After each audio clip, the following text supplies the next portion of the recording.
Hi, my name is Jessica Barrier, and today I will be discussing the Egyptian love poems, which is coming from our textbook Norton Anthology Book A, from pages 76 through 81. The Egyptian love poems were originally written around 1300, between 1300 and 1100 BCE, which happens to be during the fourth Egyptian time period, which would be considered the New Kingdom period. These Egyptian love poems were described in our book as being similar in comparison to the Song of Songs, which is written in the Hebrew Bible. The author of these poems remained nameless. They are written as boy and girl. That's the only way we are able to know who wrote them. These were love poems that were written to their significant others, where they would describe their feelings and what they would wanted how they longed to be with their significant others. The characters in these love poems are basic. There are very few characters I found to be in these poems. They are just themselves, the authors, their significant others. There is also a poem.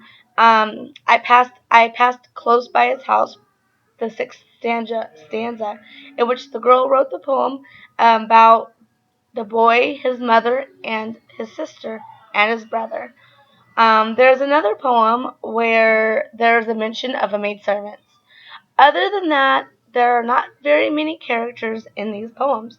They are just love poems that were written to their significant others, and where they would share their deepest feelings for each other and their longing to be with one another. I find the significance of these poems to be very enlightening. I find them to be very open and very I found these poems to be a great channel for them to use to express their feelings in a positive way, to let their significant other know how much they long to be with them when they probably couldn't be with them as much as they would like to. Another significant point I would add to this is that the authors of these poems probably felt that this was the safest way of sharing their true feelings for one another. I found it kind of interesting how in the book it describes how they would call themselves each other by brothers and sisters. In Egypt, it was common for brothers and sisters to be together.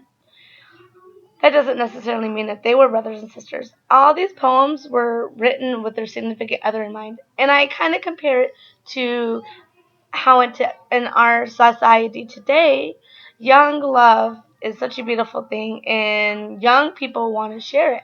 They write love letters to each other. So the Egyptian love poems I kind of consider to be in their day as what love letters are in our day. The 5 points I take from this is that as I take from these love letters is that these poems were written during an interesting time in the Egyptian time period considered the New Kingdom. These poems showed how much they cared for one another and how much they longed to be with one another. In these poems, they shared their deepest feelings for one another and how they want to be together and what they would like to do when they were together, and what their thoughts and dreams are. Probably things that they couldn't act out in real life. They would just imagine in the dreams. I found this as a way to get the authors to release their pent-up thoughts about their significant others. And I found it very interesting how the authors of these poems wish to remain nameless, and they just call themselves by boy or girl. Thank you very much for listening to my video on my sharing of my take on the Egyptian love poems. Thank you and have a good day.